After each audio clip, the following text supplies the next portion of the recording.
korang selalu ukur kaki anak macam tu, ni salah. Ni cara nak ukur betul.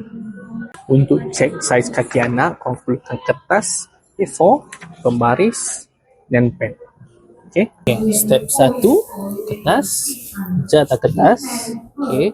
Jatah kertas, tandakan jari paling panjang. Okay. Jari paling panjang dengan tumit. Okay. Itu step 1. So awak akan dapat macam ni. Okay. Bila awak dapat ukuran macam ni, awak buat line dengan ukuran yang paling panjang sekali. Okay.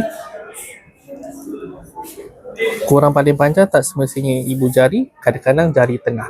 So ukuran yang paling panjang kita ukurlah. So kalau macam ni 23.6.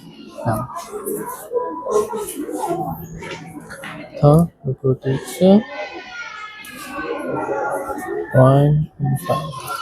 Okay, kita akan ambil ukuran yang paling panjang. Okay. So last step, korang bagi je ukuran ni dekat salesman tu dengan kasut korang nak, nanti dia akan check. Kita pun ada size chart macam ni untuk korang refer juga. Tolong like, follow, share video ni kat kawan korang yang beginner juga. Alright, thank you semua.